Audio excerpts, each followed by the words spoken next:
Assalamualaikum warahmatullahi wabarakatuh. Waalaikumsalam warahmatullahi wabarakatuh. Alhamdulillahilladzi ja'ala Indonesia daulatan mustaqilah. Asyhadu an la ilaha illallah wahdahu la syarikalah wa asyhadu anna Muhammadan abduhu wa rasuluh la nabiyya ba'dah. Dewan juri yang kali lagi bijaksana, hadirin wal hadirat seiman seagama rahimakumullah. Pertama-tama dan yang paling utama, marilah kita panjatkan puji syukur pada Zat yang telah menciptakan dualisme dunia, yang mana tidak akan pernah ada satu jika tidak ada dua, sehingga terciptalah langit dan bumi, bulan dan bintang, siang dan malam, lautan dan daratan, sehingga sempurnalah kehidupan di alam semesta ini.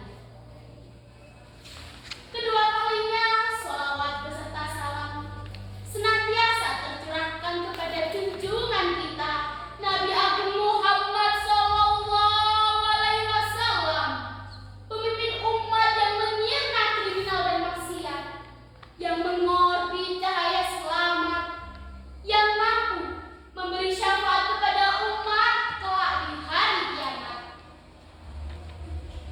Hadirin sekalian yang berbahagia, Indonesia dikenal sebagai negara yang kaya akan keberagaman budaya dan agama. Salah satu prinsip yang dianut oleh negara ini adalah Bhinneka Tunggal Ika, atau berbeda-beda tetapi tetap satu.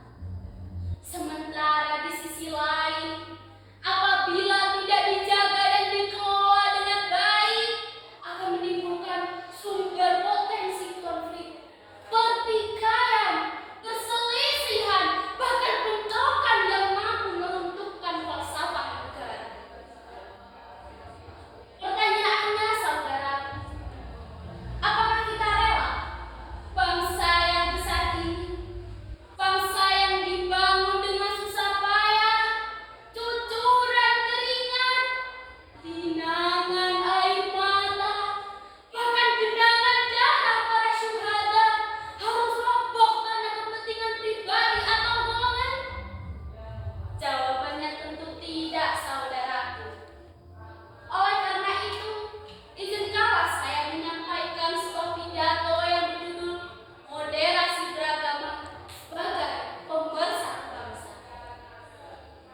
Dewan juri yang saya hormati dan teman-teman yang berbahagia, sebelum kita berbicara tentang moderasi beragama, tentunya kita harus tahu dulu apakah arti dari moderasi. Moderasi adalah jalan tengah, bersikap adil kepada siapapun.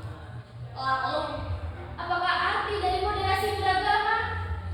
Moderasi beragama adalah bagaimana cara kita memandang, berperilaku melalui jalan tengah dalam beragama, supaya kita tidak berlebihan dan ekstrim dalam menjalankan ajaran agama. Lalu, bagaimana caranya agar kita bisa mencapai moderasi beragama tadi? Jawabannya ada dua, yaitu kita harus menjadi umat yang wasatiyah, umat yang moderat, yaitu umat yang tidak berlebih-lebihan. Dalam Al-Quran surah Al-Baqarah ayat 143 disebutkan, A'udzu billahi minasyaitonir rajim. Bismillahirrahmanirrahim. Wa kadzalika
kami.